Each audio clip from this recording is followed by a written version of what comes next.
Hello, class. It's Mrs. Foodie here.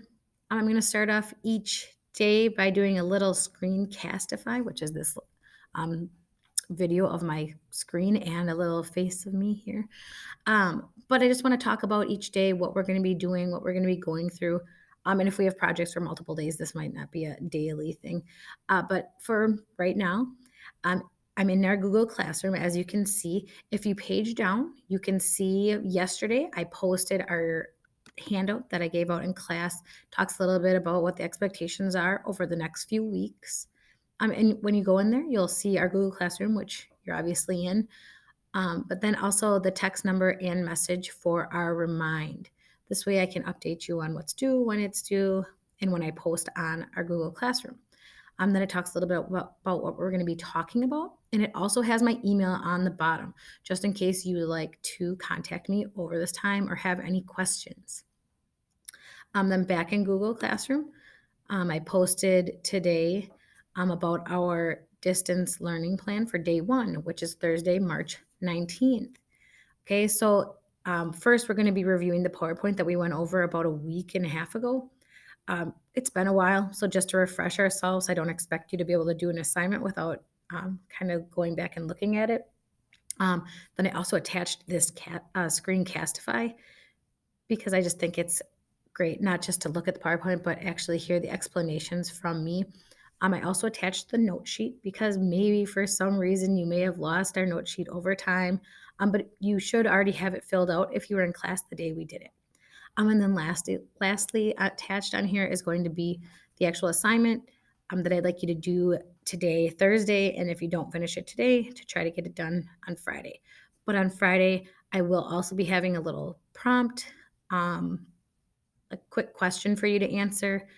So just in case you don't want to have any work over the weekend, I just suggest to get it done today. So first, let's start off with our PowerPoint. So you may remember back when we were talking about different things like customer buying motives and customer decision making. So we're just going to refresh ourselves on these. So as you can see, the different types of buying motives and the different types of customer decision making. So if you recall back, the customer buying motive, there's two different types. You've got your rational and you have your emotional. The rational, if you can remember, is things that you actually like thought about before you bought them. They weren't impulse; they're logical, conscious, like well thought out purchases. Something maybe that's dependable or will save you time would be the rational. So maybe you buy a laptop so that you can get your homework done faster. Okay, then you have your emotional motive. These are things that you do a lot of times out of feeling for you and myself. A lot of times it's for social approval. You might buy something based off of the name brand or for approval from your peers. Maybe they have the new AirPods, so then you have to get the new AirPods. It could also be for recognition, power, or prestige. It's just, or it could be even like emotional, like you're having a bad day, so you buy ice cream. Things like that. That's going to be more of the emotional side, whereas the rational is just going to be like you actually well thought out decision before you purchased it. Then you have the customer decision making. There's three different types. You have your extensive, limited, and routine. I'm going from the most risk down to the least risk, but also the most knowledge at the bottom to the least amount of knowledge. Okay, so extensive, as I talked about, you have very little experience with it. So, for instance, when I bought my house, I had no experience buying a house. So, I would say very little, okay, experience buying that item. And then you also have a high risk, like you perceive it as a high risk, which I definitely did. It was the most expensive thing I've ever bought in my life.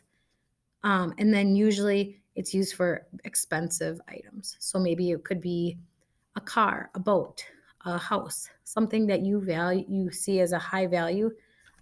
But it could be risky if you didn't do your research on it. Then you've got the limited decision making, which might be something you have bought in the past, but you don't buy it regularly. So you do have some knowledge of it, but you don't know like everything about it. Um, and you have some like moderate risk when you're buying it. So, for instance, I have bought cell phones in the past, but I haven't bought a lot of them, and they are pretty expensive. You know, over $1,000 for the iPhone. So I see high, like a middle risk. Like I know that I like Apple, as you may know, but I'm not sure I'm ready to spend $1,200 on a phone. So it's something you have purchased, but not all the time. A moderate risk, so you might have to do a little bit of research. And then lastly, we have the routine decision making, which is going to be things you buy pretty often. Maybe it's about putting gas in your car or buying a pack of gum, or a loaf of bread or a gallon of milk, something that's you buy more frequently, but you don't really have to do any research about it because you are confident in yourself that you know you're going to like it. Um, so maybe it's something you buy at the school store each day or buy at Quick Trip or whatnot. So then that's our little review of our PowerPoint here then. So you're going to go back to Google Classroom. And in Google Classroom, you're going to see a worksheet. It's called Marketing Applications 12.1 Part 2. Just had to make a really long name for you guys.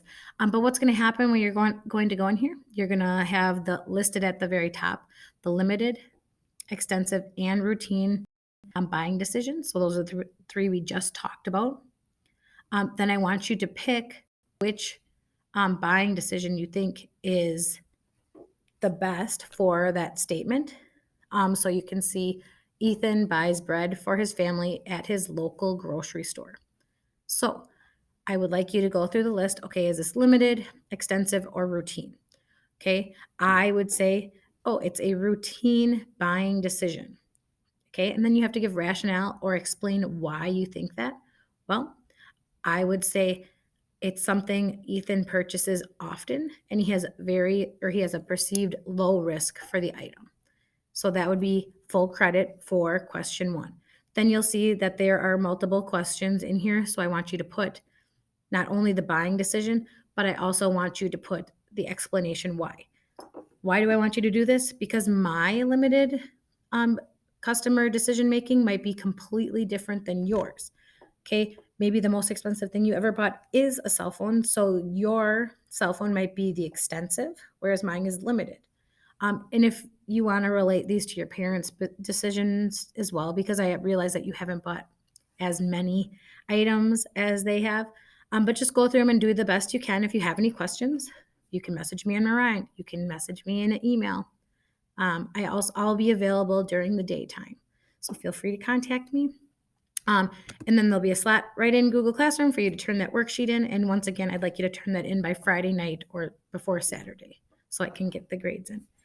All right. Well, I hope you're having a wonderful break. I hope it's safe and relaxing and you're staying in quarantine. And I'll talk to you guys soon. Have a wonderful day. Bye.